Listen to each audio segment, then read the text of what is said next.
আর তাই না তো কিতা করতেছে তাই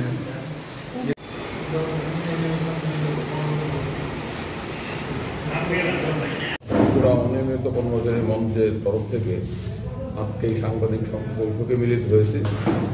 আপনারা যারা আমাদের আমন্ত্রণে সাড়া দিয়ে এসেছেন তাদের সবাইকে আমরা আমাদের কৃতজ্ঞতা জানাচ্ছি। আমরা এই সাংবাদিক সম্মেলনের মধ্য দিয়ে আমরা যে বিষয়টা রাজ্যের মানুষের গোচরে আনতে চাই সংবাদ মাধ্যমের বন্ধুদের মাধ্যমে, তা হলো আপনারা সবাই জানেন যে ত্রিপুরা রাজ্যের প্রায় 40,000 বিভিন্ন স্তরের অনিয়মিত আংশিক কর্মচারীদের জন্য ত্রিপুরা অনিয়মিত কর্মচারী মঞ্চ গত 1 বছর ধরে লড়ছে। আমাদের মূল দাবিগুলো হচ্ছে সমস্ত ধরনের অনিয়মিত কর্মচারীদের অবিলম্বে নিয়মিতকরণ করতে হবে এবং নিয়মিতকরণ সাপেক্ষে তাদেরকে কর্মকাজে সমবেতন দিতে হবে এবং আংশিক সময়ের কর্মীদের নিয়মিত কর্মীর মর্যাদা দিতে হবে। এই সমস্ত দাবি, যারা রিটায়ারমেন্টে গেছেন তাদের এককালীন অনুদান দিতে হবে, আর্থিক অনুদান, এই দাবিগুলো নিয়ে আমরা দীর্ঘদিন ধরে সরব। এবং আপনারা জানেন বিগত 4 জুলাই ত্রিপুরা অনিয়মিত কর্মচারী মঞ্চ আগরতলা শহরে এই রাজ্যের অনিয়মিত কর্মচারীদের বিভিন্ন দাবির সমর্থনে মহাকরণ অভিযান সংগঠিত করেছিল। এই মহাকরণ অভিযানে রাজ্যের বিভিন্ন প্রান্ত থেকে বিভিন্ন রকম পরিস্থিতির মোকাবেলা করে, বাধা, ভয়, ভীতি, হুমকি, এগুলোর বিভ্রান্তির মোকাবেলা করে অনিয়মিত কর্মচারীরা ব্যাপক সংখ্যায় অংশগ্রহণ করেছিল এবং এটা রাজ্যের গণ আন্দোলনের ইতিহাসে একটা নতুন অধ্যায় যুক্ত করেছিল। আমরা অনিয়মিত কর্মচারীদের তরফ থেকে 4 জুলাই রাজ্যের মুখ্য সচিবের কাছে আমাদের বিভিন্ন দাবিগুলো তুলে ধরেছিলাম, স্মারকলিপি প্রদান করেছিলাম এবং আপনাদের নিশ্চয়ই স্মরণে আছে আমরা স্মারকলিপি প্রদান করার পর আমরা সংবাদ মাধ্যমের বন্ধুদের মাধ্যমে রাজ্যবাসীকে এবং অনিয়মিত কর্মচারীদের জানিয়েছিলাম যে আমাদের রাজ্যের মুখ্য সচিব আমাদের সাথে সৌহার্দ্যপূর্ণ পরিবেশে আলোচনা করেছেন এবং আলোচনার পর আমাদের মনে হয়েছে মুখ্য সচিব আমাদের দাবিগুলো নিয়ে আন্তরিক এবং তিনি এই দাবিগুলোর ইতিবাচক সমাধানের ক্ষেত্রে পদক্ষেপ গ্রহণ করবেন। আমরা মুখ্য সচিবকে জিজ্ঞেস করেছিলাম যে আমরা তো এখান থেকে ফিরে গিয়ে অনিয়মিত কর্মচারী বন্ধুদের আমরা কি জানাবো। তখন মুখ্য সচিব আমাদেরকে দ্ব্যর্থহীনভাবে বলেছিলেন যে আপনারা জানাবেন যে আমরা এই দাবিগুলো সক্রিয়ভাবে বিবেচনা করব। আশ্বাস দিয়েছিলেন, আমরা আশ্বাস পেয়েছিলাম, কারণ আমাদের দাবিগুলো ন্যায্য দাবি এবং আমরা মুখ্য সচিবের কাছ থেকে ইতিবাচক আশ্বাস পাওয়ার পর রাজ্যবাসীকে জানিয়েছিলাম আমাদের কথা। অনিয়মিত কর্মচারী বন্ধুদেরও আমরা বলেছিলাম যে আমাদের দাবিগুলো মুখ্য সচিব বলেছেন তিনি সক্রিয়ভাবে রাজ্য সরকারের গোচরে আনবেন এবং এই দাবিগুলো পূরণে উনি ওনার তরফ থেকে যতটুকু করার করবেন। আমরা আশা করেছিলাম, আমরা অপেক্ষা করছিলাম। ইতিমধ্যে বিধানসভার অধিবেশনের কথা আমরা জানি বিধানসভার অধিবেশনে রাজ্য সরকার কিংবা রাজ্যের অর্থমন্ত্রী অনিয়মিত কর্মচারীদের প্রশ্নে অত্যন্ত নেতিবাচক বক্তব্য রেখেছিলেন, যেটা আমাদেরকে হতাশ করেছে, ক্ষুব্ধ করেছে। যাই হোক, মুখ্য সচিবের আমরা 3 মাস অপেক্ষা করলাম। জুলাইয়ে দিলাম 4 জুলাই, আগস্ট, সেপ্টেম্বর আমরা মুখ্য সচিবের অপেক্ষা করলাম, কিন্তু আমরা মুখ্য সচিবের অফিসের তরফ থেকে আমাদের কাছে কোনো বার্তা আসেনি, কিন্তু কিংবা রাজ্য সরকারের তরফ থেকেও আমাদের দাবিগুলো পূরণে কোনো সদর্থক উদ্যোগের খবর আমাদের কাছে নেই। সেই পরিপ্রেক্ষিতে আমরা পুজোর বন্ধের আগে সেপ্টেম্বর মাসের 4র্থ সপ্তাহে আমরা রাজ্যের মুখ্য সচিবকে একটা চিঠি লিখতে বাধ্য হয়েছিলাম। চিঠি লিখে বলেছিলাম যে আমরা আপনার কাছে 4 জুলাই স্মারকলিপি প্রদান করেছিলাম। আশা করি আপনি আপনার প্রশাসনিক ব্যস্ততার মধ্যে আমাদের কথা মনে রেখেছেন এবং আপনি প্রতিশ্রুতি দিয়েছিলেন যে রাজ্য সরকারের গোচরে এই দাবিগুলো আনবেন, বিষয়গুলো উত্থাপন করবেন এবং ইতিবাচক সমাধানের চেষ্টা করবেন। এই বার্তা আপনি আমাদের দিয়েছিলেন, কিন্তু আমরা 3 মাস অপেক্ষা করলাম। 3 মাস অপেক্ষার পরও আমরা কোনো ইতিবাচক পদক্ষেপ পাচ্ছি না, আমরা কোনো রকম ইতিবাচক সাড়া পাচ্ছি না। তাই আমরা বাধ্য হয়ে আপনাকে লিখতে বাধ্য হচ্ছি, আপনাকে স্মরণ করে দিচ্ছি আমাদের ডেপুটেশনের কথা এবং আপনার প্রতিশ্রুতির কথা। আমরা আশা করব আপনি যদি এই ব্যাপারে এতদিন অবধি জানার জন্য মানুষ বিশেষ অনিয়মিত কর্মচারী অধীর আগ্রহ অপেক্ষা করছে, দয়া করে আমাদেরকে অবহিত করুন এর মধ্যে। না হলে 15ই নভেম্বরের পর আমরা কিন্তু বিকল্প ঘোষণা করতে বাধ্য। আমরা আপনাদের মাধ্যমে অনিয়মিত কর্মচারী বন্ধুদের রাজ্যবাসীকে জানাচ্ছি মুখ্য সচিবের দপ্তর থেকে আমাদের চিঠির সাড়া দেওয়ার কোনো সাড়া আমরা পাইনি, কোনো উত্তর দেওয়া হয়নি। আজকে 15ই নভেম্বর, আজকে 16ই নভেম্বর, তাই আমরা আমাদের নির্ধারিত সময়সীমা অতিক্রান্ত হয়ে যাওয়ার পর আমরা বাধ্য হয়েছি আজকে আপনাদের সামনে আসার জন্য। আমরা বলতে চাই, আমরা ঘোষণা করতে চাই, যেহেতু মাননীয় মুখ্যমন্ত্রী আমাদের চিঠির উত্তর দেওয়ার প্রয়োজন বোধ করেননি, রাজ্য সরকার আমাদের দাবি দেওয়ার প্রতি বিন্দুমাত্র সংবেদনশীল মনোভাব প্রকাশ করেননি, তাই আমরা বাধ্য হচ্ছি আজকে ঘোষণা করতে যে আগামী দিনে অনিয়মিত কর্মচারীরা 4 জুলাইয়ের পর আমরা গতকাল অবধি অপেক্ষা করেছিলাম ধৈর্য সহকারে আমাদের ধৈর্য অপেক্ষার সীমা অতিক্রম হয়ে গেছে। আমরা আগামী দিনে অনিয়মিত কর্মচারী বন্ধুরা বাধ্য হচ্ছে আন্দোলনে নামতে। যারা বলেন আন্দোলন করতে হয় না, চিৎকার করতে হয় না, মিছিল মিটিং করতে হয় না, সরকার নিজ থেকেই সমস্ত কিছু করে দেয়, এরকম কথা আমরা রাজ্যের মুখ থেকে বিভিন্ন সময় শুনি। কিন্তু আমি অন্য প্রসঙ্গে যাব না।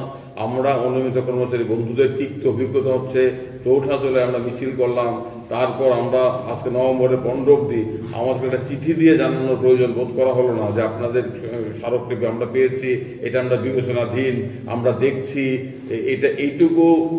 এইটুকু করারও প্রয়োজন রাজ্য সরকার বোধ করেনি। এতে একটা মনোভাব অত্যন্ত স্পষ্ট।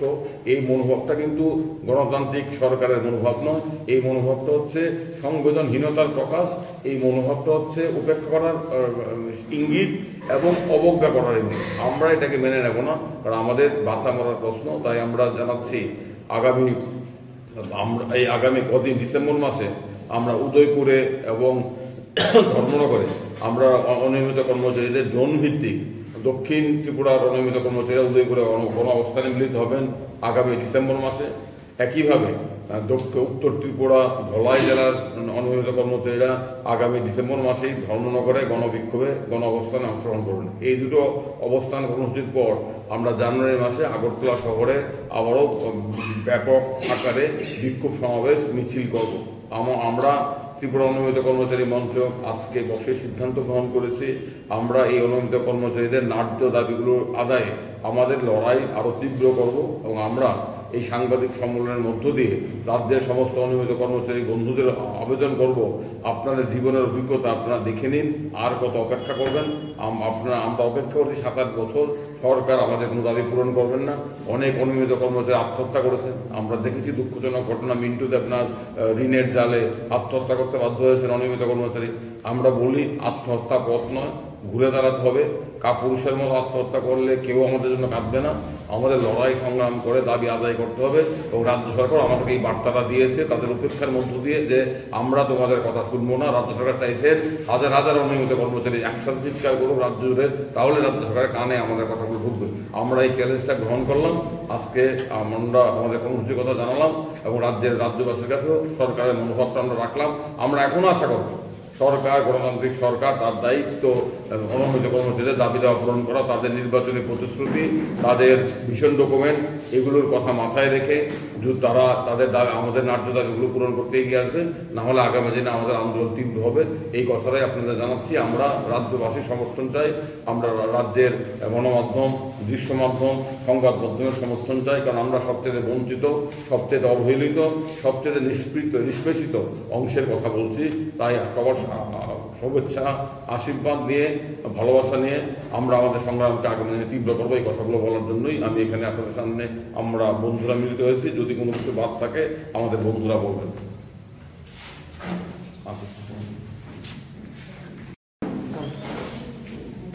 সবাইকে শুভেচ্ছা।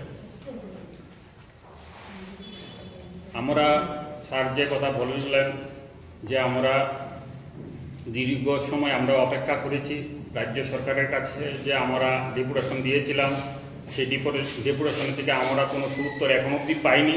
15 নভেম্বর থেকে আমাদের সময়সীমা ছিল। এখন আমরা নতুনভাবে আবার আমরা আন্দোলনে সামিল হতে হচ্ছে। আমরা সিদ্ধান্ত নিয়েছি আগামী ডিসেম্বর মাসের 14 তারিখ আপাতত আমরা যে সময়সূচি ঠিক করেছি, 14 ডিসেম্বর আমরা উদয়পুরে আমরা গণ অবস্থান করব এবং পরের সপ্তাহ 21 ডিসেম্বর আমরা ধর্মনগরে গণ অবস্থান আমরা করব। পরবর্তী সময়ে আমাদের এই গণ অবস্থানের পরও যদি রাজ্য সরকারের ঘুম না ভাঙে, আমরা আগামী ডিসেম্বর মাসে বৃহৎ আকারে গণ আন্দোলন এই আগরতলার বুকে আবার গড়ে তুলব। যদি আমরা যদি সুউত্তর না পাই তাহলে আগামী দিনে একইভাবে আমরা সেই আন্দোলন আমরা জারি রাখব। পাশাপাশি বলতে চাইছি যে ষোড়শ অর্থ কমিশন অক্টোবর মাসে শেষ ছিল সময়সীমা, পরবর্তী সময়ে তারা 1 মাস বৃদ্ধি করে নভেম্বর অবধি তারা সেই সময়সীমা বাড়িয়েছে।